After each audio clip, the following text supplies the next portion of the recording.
What's going on, guys? CB Bricks coming at you with another LEGO Star Wars MOC showcase. Today we're going to be taking a look at my latest MOC, and this is the T-14 Marine Dropship.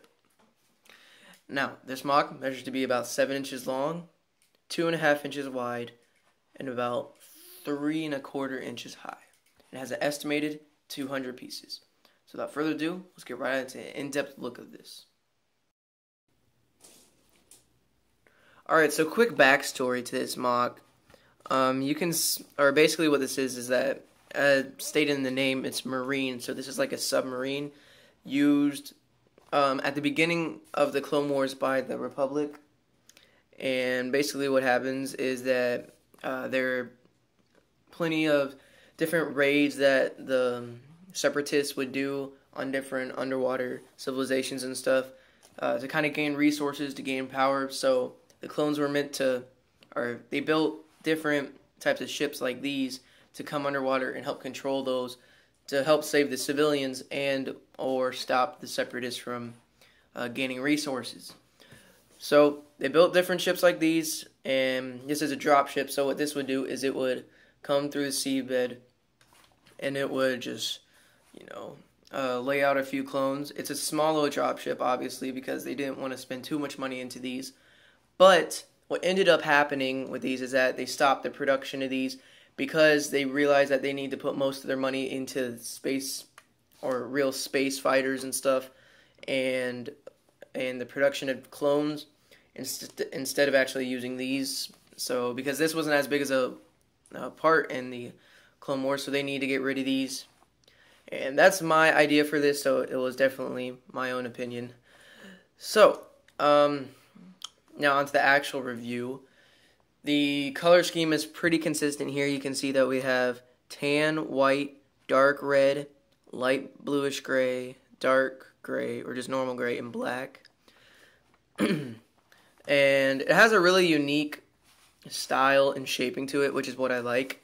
So we're going to start up here in the front. You can see we have this smoky, clear windscreen, and definitely the inspiration for this entire MOC was from this upward hinged canopy piece, and I like that unique look, and it looks really cool. The angling up here is really nice. These are on hinges. Angling down here is nice. The detailing is pretty good. It has 4 cannons up front, 2 up top and 2 in the bottom, and it's hinged. So what I'd suggest is opening these up a little bit, and then just opening this down. And there you have a really nice space. If I can just get more light into there, you can see that we have, we have a chair down there, which is just a tan system of parts. Let's see. Not gonna be able to get a look, but whatever. And then you have some gauges, some buttons on either side, and some of those joysticks. And you can easily, here's a stormtrooper, that's what I had on hand. And you'd obviously put clone troopers and stuff in there. And just fit them in nice and snug, a lot of room. And just close it up nicely, and you just close it up, and it works out perfectly. And you can fly around really nicely. Up in here, looking at the top, you can see how it's kind of rounded off. And this can rotate, not for any particular reason, but it's nice. It's all continuous, and it gives it a nice smooth feeling. Coming down here, you can see that we have these hinged doors, and they can open. And it automatically, actually, and it does it on both sides, it automatically reveals a couple of torpedoes it can actually shoot off, or missiles, underwater missiles, that you can shoot off just held there by some studs or some snot techniques.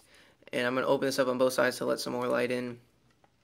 And you can see in there, there's nothing special, just space to fit some, some of your underwater troops. Here we have an Episode 2 clone with his tank, some flippers. He's ready to be deployed into battle, so he can and you can fit a few clones in there, nothing crazy.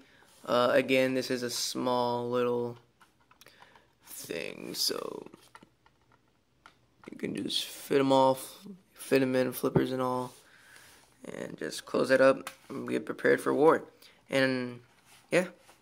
Continuing on to the back, we have these two really awesome primary engines which look really sick. They're very similar but also very different. Up here on the top I use this jet engine, this large specialized jet engine piece. Attach some plates to the outer edge, and it looks really nice. And down here I like this one a little bit better. I'm just going to move these out of the way so you can see. I'll get to those a little bit later. But this has actual secondary propulsion units or thrusters, which allow for easier steering because they shoot off in all directions and they can each independently move.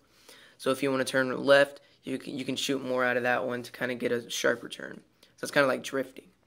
Now on the note of turning, each of these individual little flaps and can move, and this one is meant for up and down motion to help steering or to help inclining and declining, but yet it also has inflation systems where it can just kind of, you know, float upwards and sink downwards. And these are for steering side to side. Now that allows for some extra control, even though you can already kind of do that.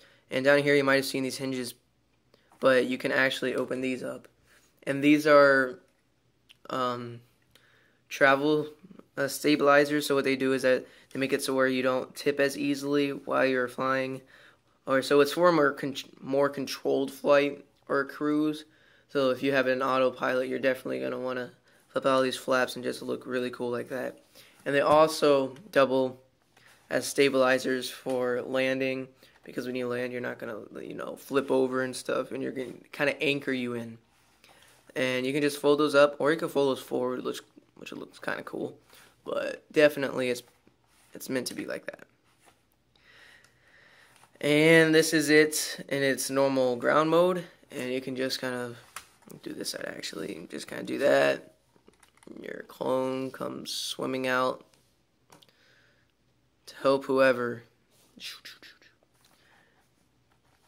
And that is pretty much it for the MOC, guys. So overall, I'm really happy with the outcome of this MOC. Definitely my thoughts going into this was to make something different and to get back to my roots. Because if you've been following my channel, you know that for the past while I've been making like bases and stuff like that. And if you know, I started off making small, unique little vehicles, and I try to do that. And this is definitely the most unique vehicle I've ever built, and I'm really proud of it. And I hope you guys like it too. So I think that's pretty much it, guys. So thanks for watching. Leave a like and subscribe.